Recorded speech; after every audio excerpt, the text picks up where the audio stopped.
નમસ્કાર, Cook with રાધિકામાં તમારા બધાનું સ્વાગત છે। આજે આપણે બનાવીશું એકદમ સુપર સોફ્ટ અને ઇન્સ્ટન્ટ એવા ફક્ત 30 મિનિટમાં ફરાળી ઢોકળા અને સાથે ખાટી મીઠી ગ્રીન ચટણી બનાવીશું। ઢોકળાને આજે આપણે મોરૈયો કે સાબુદાણાને પલાળવાની ઝંઝટ વગર બનાવીશું તો પણ એટલા ટેસ્ટી બનશે।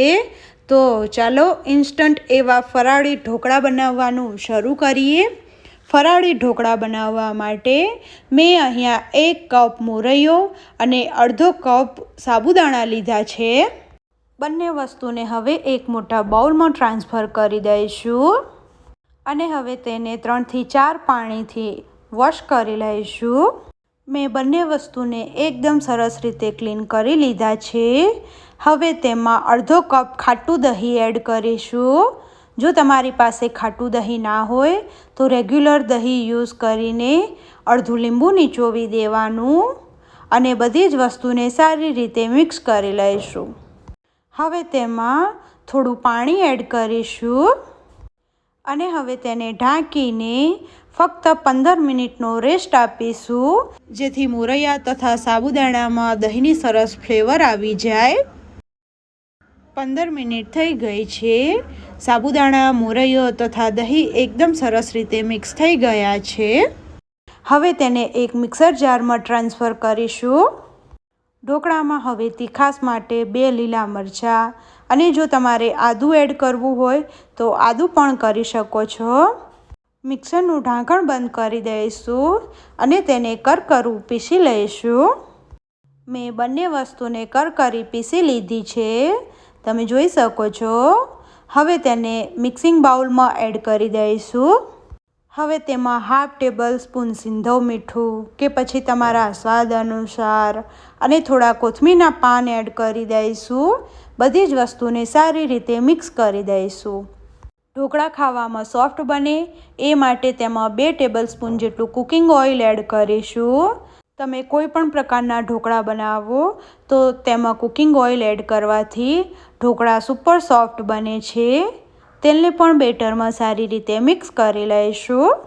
હવે ઢોકળાને એકદમ સ્પોન્જી બનાવવા માટે રેગ્યુલર ઇનો ફ્રૂટ સોલ આવે છે તેમાંથી અડધું સેચેટ નાખવાનું છે। તમે લેમન ફ્લેવરનો પણ ઇનો એડ કરી શકો છો। મેં તેમાંથી અડધું સેચેટ એડ કરી દીધું છે। હવે તેની ઉપર પાણી એડ કરી દઈશું જેથી એકદમ સરસ એક્ટિવ થઈ જાય અને તેને હવે એક જ ડિરેક્શનમાં મિક્સ કરી લઈશું। હવે આપણે જે પ્લેટમાં ઢોકળાને સેટ કરવાના હોય તેને તેલની મદદથી ગ્રીસ કરી લઈશું અને બંને પ્લેટમાં આપણે બેટર એડ કરી દઈશું। આટલા માપથી 2 પ્લેટ ઢોકળા બનીને રેડી થઈ જાય છે। ઢોકળા ઉપર હવે આપણે મરી પાવડર સ્પ્રિંકલ કરીશું। જો તમે ઉપવાસમાં લાલ મરચું પાવડર ખાતા હોય તો તેને પણ સ્પ્રિંકલ કરી શકો છો, પરંતુ હું નથી કરી રહી। આ સાઈડ આપણા સ્ટીમરમાં પાણી ગરમ થઈ ગયું છે। તેમાં હવે આપણે ઢોકળાની પ્લેટને કેરફુલી મૂકી દઈશું। હવે સ્ટીમરનું ઢાંકણ બંધ કરીને તેને હાઈ ગેસની ફ્લેમ ઉપર 15 મિનિટ માટે સ્ટીમ કરી લઈશું। ઢોકળા સ્ટીમ થાય છે ત્યાં સુધી આપણે ખાટી મીઠી કોથમીર મરચાંની ચટણી બનાવી લઈશું।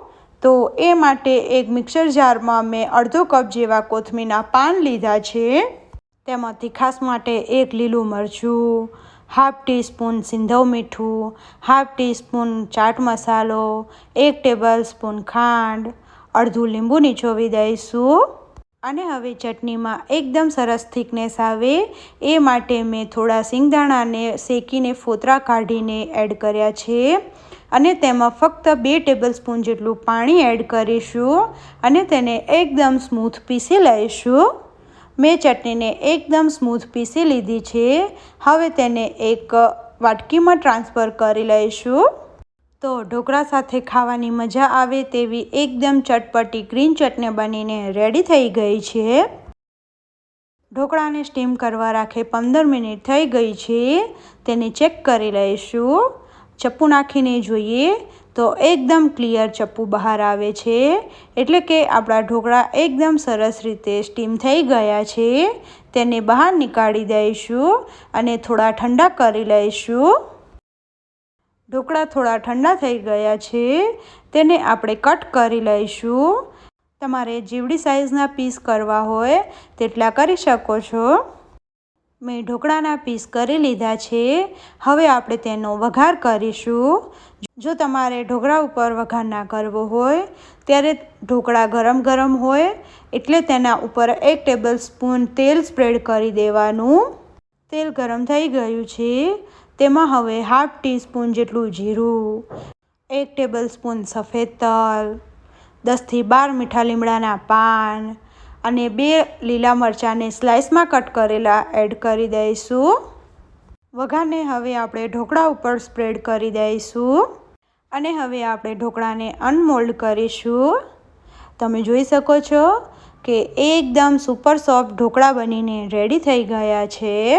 ઢોકળાને હવે કોથમીર મરચાંની ખાટી મીઠી ચટણી સાથે સર્વ કરી લઈશું અને ઢોકળાને કોથમીરના પાનથી ગાર્નિશ કરી લઈશું. હવે એકદમ સુપર સોફ્ટ અને ટેસ્ટી એવા ફરાળી ઢોકળા બનીને રેડી થઈ ગયા છે. આ ઉપવાસમાં તમે પણ આ રીતે ફરાળી ઢોકળા ઘરે જરૂરથી બનાવો અને તમારો અનુભવ મને કમેન્ટમાં શેર કરો. જો તમને મારી આજની રેસીપી સારી લાગી હોય તો લાઈક અને શેર કરો અને મારી ચેનલ કુક વિથ રાધિકા જરૂરથી સબસ્ક્રાઈબ કરો. Thanks for watching. બહુ જલ્દીથી મળીશું એક નવી રેસીપી સાથે. ત્યાં સુધી બાય બાય.